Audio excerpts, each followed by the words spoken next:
नमस्कार दोस्तों। इंदौर के राजा रघुवंशी को आप भूले नहीं होंगे। वही राजा रघुवंशी जिनको उनकी पत्नी सोनम ने शिलोंग ले जाकर मार दिया था और सोनम अभी तक सलाखों के पीछे है। लेकिन कहा यह जा रहा है कि राजा रघुवंशी लौट आए हैं। जी हां, राजा रघुवंशी के घर में उनकी भाभी ने एक बच्चे को जन्म दिया है। इसका जन्म 29 मार्च को हुआ है और 29 मार्च को हुआ उस वजह से क्या कुछ बातें चल रही है, क्या कुछ कहा जा रहा है, वो सब आपको बताएंगे। दरअसल दोस्तों, राजा रघुवंशी और उनकी जो पत्नी थी सोनम, शादी के बाद ये दोनों हनीमून पर गए थे और हनीमून के बाद जो कुछ हुआ वो पूरी कहानी आप जानते हैं। लेकिन अब लगभग 1 साल होने को आ रहा था। सोनम के ससुराल में यानी राजा के घर में 2 और भाई हैं, विपिन रघुवंशी और सचिन रघुवंशी। सचिन रघुवंशी की पत्नी ने एक बेटे को जन्म दिया। 29 मार्च को वो बेटा पैदा होता है। लेकिन जो तारीख का कनेक्शन है, जो समय का कनेक्शन है, वो जबरदस्त है और इसी वजह से ये कहा जा रहा है कि राजा रघुवंशी का पुनर्जन्म हो गया है। राजा रघुवंशी की मां उमा रघुवंशी ने इस बच्चे का नाम भी राजा रखा है।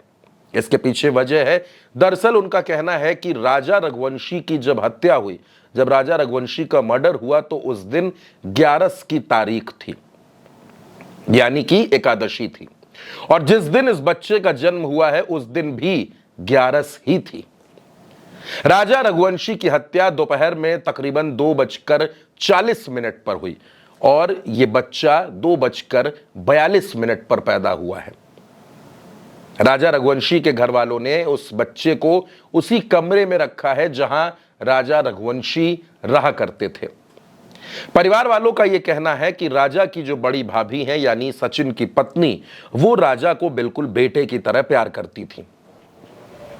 अब इसमें एक और बात जो सामने आ रही है, जब राजा रघुवंशी की जान गई तो इनके पारिवारिक ज्योतिषी ने यह कहा था कि राजा रघुवंशी किसी न किसी रूप में परिवार में वापस जरूर आएंगे। और अब उनकी मां का यह कहना है, यानी राजा रघुवंशी की मां उमा रघुवंशी का यह कहना है कि हमारा राजा वापस आ गया है, हमारा राजा अब हमारे साथ है, अब हम सब बेहद खुश हैं।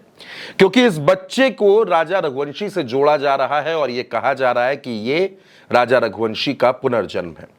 दोस्तों, आप जानते हैं कि सोनम रघुवंशी और राजा की शादी हुई थी। शादी के बाद दोनों हनीमून पर गए थे।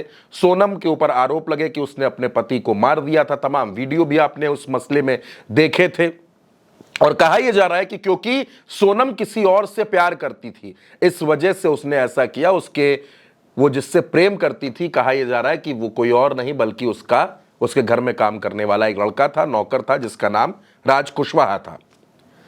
अब सोनम रघुवंशी सलाखों के पीछे हैं, कुछ और आरोपी भी जेल के अंदर हैं और इस बीच राजा रघुवंशी के घर में किलकारी गूंजती है। राजा रघुवंशी के घर में उनकी भाभी एक बच्चे को जन्म देती है। तमाम लोग इस पर अलग अलग तरह की बातें कर रहे हैं। आप जानते हैं कि यह घटना कितनी बड़ी थी। उस वक्त पूरे देश में इस कांड की चर्चा हुई थी कि एक नई नवेली दुल्हन ने अपने पति को हनीमून पर मार डाला। इसमें तमाम तफ्तीश भी हुई थी, बहुत से खुलासे भी हुए थे और अभी सोनम रघुवंशी सलाखों के पीछे हैं। क्या वाकई राजा रघुवंशी के घर में जिस बच्चे का जन्म हुआ है वो पुनर्जन्म है? हालांकि इस तरीके की बातों पर विश्वास बहुत से लोगों को नहीं होता है और हम भी ये मानते हैं कि जो तमाम बातें उमा रघुवंशी या उनके परिवार के लोग कह रहे हैं, ये उनका अपना पक्ष हो सकता है। वो तारीख और समय को जोड़कर बता रहे हैं। उनका कहना है कि राजा रघुवंशी हमारे बीच वापस लौट आए हैं। बहुत सी बातें कही जा रही हैं। आप इस पर क्या सोचते हैं? आप अपनी राय कमेंट बॉक्स में हमें जरूर बताइएगा। उल्टा चश्मा यूसी को सब्सक्राइब कीजिएगा। नमस्कार।